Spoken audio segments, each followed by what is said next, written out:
अहमदनगर शहरातील नगर अर्बन बँकेत पैसे अडकलेल्या ठेवीदारांकडून बँक बचाव समितीच्या नेतृत्वाखाली बुधवारी स्वर्गीय दिलीप गांधी यांच्या घरावर आणि पोलीस अधीक्षक कार्यालयावर आसूड मोर्चा काढण्यात आला। नगर अर्बन बँकेत पैसे अडकलेल्या ठेवीदारांनी बँक बचाव समितीच्या नेतृत्वाखाली स्वर्गीय दिलीप गांधी यांच्या घरावर आणि पोलीस अधीक्षक कार्यालयावर आसूड मोर्चा काढला। घरासमोर मोर्चा आल्यानंतर माजी नगरसेवक सुवेंद्र गांधी मोर्चाला सामोरे गेले। ठेवीदारांना ठेवी परत मिळाव्यात आणि बँक सुरू व्हावी यासाठी आम्ही प्रयत्न करत आहोत। थकीत वसुलीसाठी आमचे प्रयत्न सुरू असतानाच रिझर्व्ह बँकेने परवाना रद्द केला, त्यामुळे अडचण झाली, अशी भूमिका त्यांनी यावेळी मांडली। ठेवीदारांनी मात्र त्यांना कठोर शब्दात सुनावले। आम्हाला आमच्या ठेवी आणि खात्यात अडकलेले पैसे पाहिजेत। बँक सुरू होईल किंवा नाही हे सांगू नका। आम्ही 2 वर्ष तुमचे ऐकले, आता आम्ही किती दिवस थांबायचे, असा सवाल करत ठेवीदारांनी आक्रमक भूमिका घेतली होती। घोषणाबाजी झाल्यानंतर मोर्चा पोलीस अधीक्षक कार्यालयाकडे रवाना झाला। पोलीस अधीक्षक कार्यालयासमोर निदर्शने करून घोषणाबाजी करण्यात आली। ठेवीदारांनी स्वतःवर आसूड ओढत आंदोलन केले। अप्पर अधीक्षक प्रशांत खैरे, उप अधीक्षक अनिल कातकाडे, कमलाकर जाधव यांनी शिष्टमंडळांशी चर्चा केली। बँक लुटारूवर अद्याप देखील कारवाई न केल्यामुळे पोलीस प्रशासनाचा निषेध करण्यात आला। आज या ठिकाणी नगर अर्बन बँक जी महाराष्ट्र राज्यातील एक अग्रगण्य बँक होती, 113 वर्षापूर्वी स्थापन झाली वैभवशाली बँक, त्या बँकेत काही संचालक, काही कर्जदार व वरिष्ठ अधिकारी यांनी संगनमत करून बँकेची लुटमार केली। म्हणून आज बँकेच्या ठेवीदारांना ठेवी मिळत नाहीत। 6/12/2021 पासून ठेवीदारांना ठेवी मिळणं बंद झालं आहे। त्यानिमित्ताने आम्ही वारंवार पोलीस स्टेशनला लेखी अर्ज दिले, संचालकांना विनंती केली, बँकेसमोर उपोषण केले। मागं 18/10/2023ला एक मोर्चा काढला होता पोलीस प्रशासनाला जागे करण्यासाठी। त्यावेळेस पोलीस प्रशासनाने आम्हाला आव्हान दिलं होतं की सर्व घोटाळ्याचं आम्ही फॉरेन्सिक ऑडिट केलेलं आहे आणि त्याचा रिपोर्ट येतो 10 ते 12 दिवसात आम्ही कारवाई करून ठेवीदारांना त्यांचे पैसे मिळवून देऊ। परंतु गेल्या 1.5 महिन्यापासून ते काही आम्हाला त्यातलं पॉझिटिव्ह सकारात्मक मिळालं नाही। त्यामुळं आज आम्ही पुन्हा बँकेपासून मोर्चा काढला आणि याच्यामध्ये ठेवीदारांनी स्वतःला आत्मक्लेश करून आसूड मारून घेतले स्वतःला अक्षरशः बँकेसमोर केलं। त्यानंतर ज्यांच्या काळामध्ये बँकेमध्ये मोठ्या प्रमाणात भ्रष्टाचार झाला ते बँकेचे माजी चेअरमन दिलीप गांधी व आता त्यांच्या सूचना तिथं व्हाईस चेअरमन आहेत, त्यांच्या घरासमोर जाऊन आम्ही तीच मागणी केली की आमच्या ठेवीदारांचे पैसे तुम्ही परत द्या। आज ठेवीदारांचा उदरनिर्वाह बंद झाला 2 वर्षापासून। कोणाचे मुलींचे लग्न थांबलेत, कोणाचा औषधोपचार थांबलाय। याच्यामध्ये ठेवीदारांना आता आत्महत्या करण्याशिवाय कुठलाही पर्याय राहिलेला नाही तर ठेवीदार हातात कायदा घेतील, यापैकी दोन्ही काहीतरी होईल। त्यामुळे तुम्ही आता लवकरच कारवाई करावी। त्याप्रमाणे आता ॲडिशनल SP साहेब जे प्रशांतजी खैरे आहेत त्यांनी आश्वासन दिलं। त्यांनी आमच्यासमोर त्या फॉरेन्सिक ऑडिटरला फोन लावला, स्पीकर फोनवरती आम्हाला ऐकवलं की तो फॉरेन्सिक ऑडिटचा रिपोर्ट आहे, त्याच्यामध्ये कोणी काय केलं, बँकेमध्ये घोटाळे केले त्याचं सगळं स्पष्टीकरण करून प्रिसाईज करून तो रिपोर्ट उद्या ते त्याप्रमाणे पुढील कारवाई करतील। त्यासोबत आम्ही त्यांना दुसरी विनंती केली की महाराष्ट्र ठेवीदार संरक्षण कायदा म्हणून एक ठेवीदारांच्या संरक्षणासाठी खूप छान कायदा आहे। सगळ्या संस्थांसाठी मी सांगतो की तुमची जी ठेव ठेवली आहे ती ठराविक मुदतीत परत द्यायचं वचन त्या बँकेने तुम्हाला किंवा त्या संस्थेने दिलेलं असतं। ते जर तुम्हाला ठराविक मुदत तुमची ठेव परत मिळाली नाही तर मी पोलिसांकडे अर्ज करून महाराष्ट्र ठेवीदार संरक्षण कायद्याअंतर्गत कारवाईची मागणी करू शकता। त्यामध्ये संचालकाला अटक व संचालकाची मालमत्ता जप्त करून ती विक्री करून ठेवीदारांना पैसे द्यायची परत आहे। तर तो सुद्धा कायदा का लागू करत नाही आपल्या केसमध्ये? कारण अनेकांनी इथं अर्ज दिलेले आहेत, तर त्यांनी त्या बाबतीत सुद्धा आम्हाला सकारात्मक हे दिलं आश्वासन की आम्ही 2 दिवसामध्ये MPID कायदा दाखल करू आणि बँकेकडनं जेवढे ठेवीदार आहेत त्यांची लिस्ट घेऊ, जेवढे संचालक आहेत त्यांच्या प्रॉपर्टीची यादी घेऊ आणि त्याप्रमाणे पुढील कारवाई करून ठेवीदारांना लवकरात लवकर पैसा कसा मिळेल याची आम्ही निश्चित काळजी घेऊ। अनेक ठेवीदारांनी त्यांच्या व्यथा त्यांच्यासमोर मांडल्या। मी प्रातिनिधिक स्वरूपात सांगतो, एक बाईने सांगितलं की मला कॅन्सर झाला आहे, माझे पती वारलेत, माझी लहान मुलगी आहे आणि माझे जे काही 35 लाख रुपये होते मी अर्बन बँकेत ठेवले होते, त्यात जे व्याज यायचं त्यात माझ्या मुलीचा खर्च आणि माझा कॅन्सरच्या उपचाराचा खर्च होत होता, ते आज बंद पडले। म्हणजे ह्या धनदांडगे लोकांनी पैसे लुटलेत आणि आज गोरगरीब लोकांना स्वतःचे पैसे स्वतःच उपचार करून घेता येत नाही। दुर्दैवी परिस्थिती आम्ही सर्व पोलीस प्रशासनाच्या निदर्शनास आणून दिली। त्याप्रमाणे त्यांनी आम्हाला सकारात्मक उत्तर दिलंय व 2 दिवसाचा अवधी मागितला आहे आमच्याकडनं।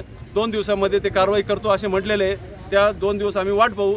नाही 2 दिवसानंतर आम्ही 5-6 जण जे प्रमुख आहोत बँक बचाव समिती आणि ठेवीदारांचे त्यांच्या वतीने त्याला परत भेटू आणि काय पुढे घटना घडल्या त्याप्रमाणे करू. बँकेमध्ये एकूण ठेवीदार किती आहे आणि एकूण रक्कम किती आहे? आता सध्या जे 5 लाखाचे पुढचे ठेवीदार आहेत ज्यांचे असे 2460 ठेवीदार आहेत आणि त्यांच्या 320 कोटी ते 350 कोटी रुपयाच्या ठेवी त्या ठिकाणी अडकलेल्या आहेत. तशा या बँकेत 1250 कोटी होत्या, परंतु बँक बचाव समिती याचं जागरूक असल्यामुळं तब्बल 900 कोटी रुपये ठेवीदारांना आत्तापर्यंत परत मिळालेले आहेत आणि राहिलेले 320 कोटी जे आहेत ते सुद्धा ठेवीदारांना निश्चित परत मिळतील. कारण हे पैसे आहेत ना हे कर्जदार आणि संचालक मंडळ चेअरमन यांनी वाटप करून घेतलेलं आपसामध्ये. MPID अंतर्गत त्यांच्यावर कारवाई झाली किंवा फॉरेन्सिक ऑडिट अंतर्गत कारवाई झाली की ते पैसे सर्व पूर्ण उपलब्ध होऊन नुसते ठेवीदारांचेच पैसे नाही तर बँकेकडे 200 ते 300 कोटी रुपये सरप्लस राहतील एवढा मला आत्मविश्वास आणि माझा अभ्यास आहे आणि बँक त्या एवढ्या भांडवलावर परत सुद्धा चालू होऊ शकते. शेड्यूल बँकेमध्ये ज्या पद्धतीने इतक्या मोठ्या प्रमाणात आर्थिक घोटाळा झालेला आहे व त्या आर्थिक घोटाळ्यासंदर्भामध्ये वेळोवेळी आम्ही फॉलोअप घेतलेला आहे, तक्रारी केलेल्या आहेत, हायकोर्टापर्यंत गेलेलो आहे आणि माननीय नामदार हायकोर्टाच्या आदेशाप्रमाणे या ठिकाणी पोलीस डिपार्टमेंटमध्ये गुन्हा दाखल झालेला आहे. खऱ्या अर्थाने जे गोरगरीब मध्यमवर्गीय आणि ज्या लोकांनी आपल्या चरितार्थासाठी ठेवी ठेवलेल्या आहेत, ज्यांच्या खात्यामध्ये पैसे अडकलेले आहेत, हे पूर्वीचे चेअरमन आणि संचालक मंडळ आणि काही वरिष्ठ अधिकारी यांनी मिळून इतक्या मोठ्या प्रमाणामध्ये चुकीचं गैर आणि बेकायदेशीर कर्ज वाटप केल्यामुळे बँकेची परिस्थिती अत्यंत वाईट झालेली आहे आणि इतक्या मोठ्या प्रमाणात भ्रष्टाचार झाल्यामुळे बँकेची परिस्थिती वाईट झाल्यामुळे रिझर्व्ह बँक ऑफ इंडियाने बँकेचं लायसन्स रद्द केलेले. बँकेचे चेअरमन संचालक मंडळ जे आश्वासनं देत आहेत की आमच्याकडं पैसे आहेत, आम्ही आत्ता देऊ, ठेवीदारांना देऊ, आमचं लायसन्स रिझर्व्ह बँकेने न ऐकता, आमचं म्हणणं न ऐकता रद्द केलं, हे चुकीचं आहे. रिझर्व्ह बँकेने वेळोवेळी बँकेला नोटिसा पाठवलेल्या होत्या आणि त्या नोटिसामध्ये कल्पना दिलेली होती की आपण याची वसुली तात्काळ करा, कशी करणार, ॲक्शन प्लॅन आम्हाला द्या. बँकेकडून ते दिलं गेलं नाही. कदाचित बँकेच्या काही वरिष्ठ अधिकाऱ्यांनाही ह्याचं समजलेलं नाही कशा पद्धतीने हा ॲक्शन प्लॅन द्यायला पाहिजे, वसुली कशी केली पाहिजे, प्रॉपर्ट्या सीज केल्या पाहिजेत आणि ज्या मॉर्गेज दिलेल्या प्रॉपर्ट्याची व्हॅल्युएशन अत्यंत कमी अशा व्हॅल्युएशनच्या प्रॉपर्ट्या यांनी घेतलेल्या आहेत आणि बेसुमार कर्ज वाटप केलेलं आहे. हे करण्यामागं एकच हेतू होता की त्या व्यक्तीकडून, त्या कर्जदाराकडून पैसे खायचे. आता पैसे खातात कसे, जगामध्ये कशा पद्धतीने करप्शन होतं आपल्याला सगळ्याला समजतं आहे. आमचं एवढंच म्हणणं आहे, पोलीस डिपार्टमेंटमध्ये कालही आम्ही भेटलो, यापूर्वी मोर्चा काढून भेटलो आणि आजही आमचं एवढंच म्हणणं आहे, जे गुन्हेगार आहेत फॉरेन्सिक ऑडिटचा रिपोर्ट आल्यावर माननीय पोलीस अधीक्षकांनी सांगितलेलं आहे, फॉरेन्सिक ऑडिटचे खैरे साहेब यांनी सांगितलेलं आहे, कमलाकर जाधव साहेबांनी सांगितले, आमची मागणी एक तात्काळ कारवाई करा, MPID ॲक्ट लावा आणि जे गुन्हेगार आहेत, ज्यांच्याकडं फंड्स असे वेगवेगळ्या मार्गाने गेलेले आहेत, त्या सगळ्यांना उचला, चौकशी कठोर करा, ताबडतोब खुलासे होतील आणि ठेवीदारांचे पैसे मिळतील, खातेदारांचे पैसे मिळतील. एक तर 113 वर्षाची बँक, तिचं लायसन्स रद्द झालेले आहे, ही अत्यंत दुःखद घटना आहे. तुम्हाला आम्हाला सगळ्याला ती दुःखद घटना आहे. त्यामुळे याबाबत कडक कारवाई पोलिसांकडून अपेक्षित आहे. आज या ठिकाणी नगर अर्बन बँकेत जो गैरव्यवहार झाला त्याच्या अनुषंगाने आज त्या बँकेच्या ठेवीदारांनी मोठ्या प्रमाणात जे गोरगरीब ठेवीदार आहेत त्यांनी आज इथे आसूड मोर्चा काढण्यात आला. पोलीस प्रशासनाच्या विरुद्ध आणि बँकेच्या विरुद्ध. म्हणजे आज सगळ्यात प्रथम आपण आपल्या महाराष्ट्राचे आराध्य दैवत छत्रपती शिवाजी महाराज यांना अभिवादन करून, ते दुसरे आपले महामानव बाबासाहेबजी आंबेडकर यांना अभिवादन करून, देवेंद्र बंगला म्हणजे जिथे माजी चेअरमन दिलीप गांधी यांचं निवासस्थान आहे आणि आता त्यांच्या स्नुषा दीप्ती गांधी त्या बँकेवर व्हाईस चेअरमन आहे, तर त्यांच्या घरापुढे जाऊन त्या आक्रोश मोर्चाच्या माध्यमातून आसूड अंगावर ओढून घेतलं. परंतु तिथे त्यांचे चिरंजीव, दिलीप गांधींचे चिरंजीव सुरेंद्र गांधी यांनी त्या ठिकाणी जे ठेवीदार होते त्या ठेवीदारांना सामोरे येऊन अत्यंत खेदजनक आणि चुकीचं वक्तव्य त्या ठिकाणी केलं आणि त्या ठिकाणी सांगितलं की या ह्याच्यात सुवालालजींच्या काळात बी हे केलेले.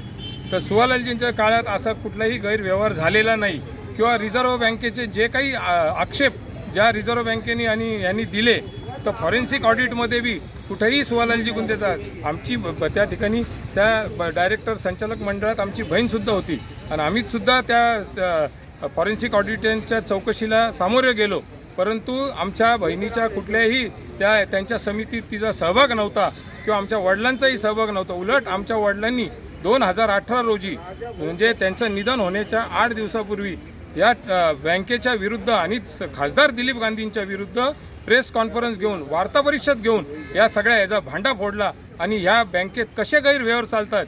वेळोवेळी सुवालालजींनी त्यांना सूचना केल्या की दिलीप शेठ तुम्ही हे करू नका, परंतु दिलीप गांधींनी सत्तेचा अहंकार आणि सत्तेच्या बळावर आज ह्या बँकेची जी लुटमार केली. यावेळी उद्योजक राजेंद्र चोपडा, राजेंद्र गांधी, मनोज गुंदेचा, संजय झिंजे, नाना देशमुख, अच्युतराव पिंगळे, महेश जेवरे, गंगाधर पावसारे, सुमन जाधव, उषा कोतकर, सूर्यकांत सोनू केवळ आदींसह जवळपास 100 ठेवीदार उपस्थित होते.